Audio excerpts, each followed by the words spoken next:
কল্পনা করুন একটি সাধারণ দিন, চারপাশে মানুষজন, দোকানপাট, রাস্তা দিয়ে চলছে গাড়ি। হঠাৎ করেই সেখানে হাজির হয় সশস্ত্র আইন শৃঙ্খলা বাহিনী। তাদের সামনে গাড়ির ভিতরে আছে একজন ভয়ঙ্কর সন্ত্রাসী। সবাই ভাবছে এইবার বুঝি শেষ, আজ আর পালানোর সুযোগ নেই। কিন্তু পরের কয়েক সেকেন্ডে যা ঘটে তা কারো কল্পনাতেও ছিল না। সন্ত্রাসীটি আইন শৃঙ্খলা বাহিনীর চোখের সামনেই একটি গাড়ি নিয়ে পালিয়ে যায়। প্রশ্ন হলো, এত কড়া নিরাপত্তার মধ্যেও এটা কিভাবে সম্ভব? কোথায় ছিল ভুল? আর এই ঘটনা কি আসলেই বাংলাদেশে ঘটেছে? আজকের ভিডিওতে আমরা ধাপে ধাপে পুরো ঘটনা বিশ্লেষণ করব। ঘটনার শুরু। ঘটনাটি ঘটে একটি ব্যস্ত এলাকায়। ভিডিও ফুটেজে দেখা যায় একজন সশস্ত্র সদস্য দাঁড়িয়ে আছেন। চারপাশে টান টান উত্তেজনা। সূত্র অনুযায়ী এই ব্যক্তিকে আগে থেকেই উচ্চ ঝুঁকিপূর্ণ সন্দেহভাজন হিসেবে চিহ্নিত করা হয়েছিল। আইন শৃঙ্খলা বাহিনীর কাছে তথ্য ছিল সে সশস্ত্র, সে বিপজ্জনক এবং যে কোনো সময় আক্রমণ করতে পারে। তাই অভিযান ছিল খুবই গুরুত্বপূর্ণ। অভিযান চলাকালীন কি ঘটেছিল? অভিযান শুরু হয় পরিকল্পনা অনুযায়ী। চারপাশ ঘিরে ফেলা হয়, একাধিক সদস্য প্রস্তুত অবস্থায়। কিন্তু এখানেই ঘটে সবচেয়ে বড় ভুল। সন্দেহভাজন ব্যক্তিটিকে সম্পূর্ণভাবে বিচ্ছিন্ন করা হয়নি। আশেপাশে থাকা গাড়িগুলো নিয়ন্ত্রণে নেওয়া হয়নি। এলাকায় পর্যাপ্ত ব্যারিকেড ছিল না। এই সুযোগটাই কাজে লাগায় সেই ব্যক্তি। দুঃসাহসিক পালানো। ভিডিওতে দেখা যায় এক মুহূর্তের মধ্যে সে পাশের একটি গাড়ির দিকে ছুটে যায়। সবাই হতভম্ব। কেউ বুঝে ওঠার আগেই ইঞ্জিন স্টার্ট, তীব্র গতিতে গাড়ি ছুটে চলে যায়। আইন শৃঙ্খলা বাহিনী চেষ্টা করেছিল, কিন্তু ততক্ষণে অনেক দেরি।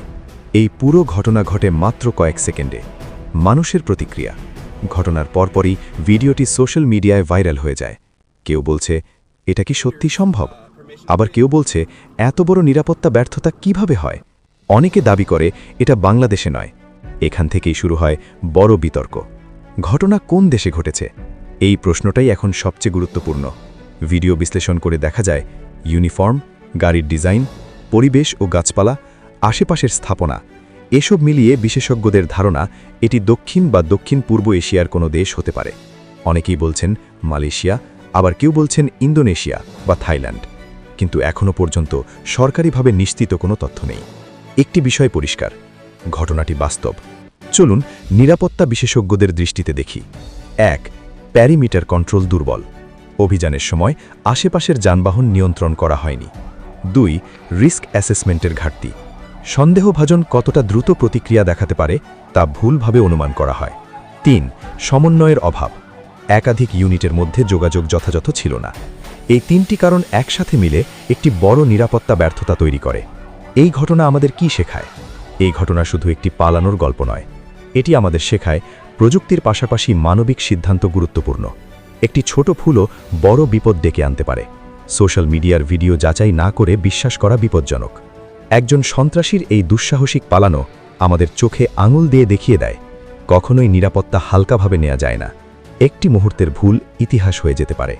এই ঘটনা কোথায় ঘটেছে তা হয়তো এখনও পুরোপুরি জানা যায়নি, কিন্তু একটি প্রশ্ন থেকেই যায়, যদি আজ সে পালাতে পারে তাহলে আগামীকাল কি হতে পারে? Call to action. আপনার মতামত কি? নিচে কমেন্টে জানান এটা কোন দেশে ঘটেছে বলে আপনি মনে করেন। আইন শৃঙ্খলা বাহিনী কি আরও ভালোভাবে কাজ করতে পারত? ভিডিও ভালো লাগলে লাইক দিন, চ্যানেলটি সাবস্ক্রাইব করুন, আর এমন বাস্তব ঘটনা বিশ্লেষণ ভিডিও পেতে পাশে থাকুন।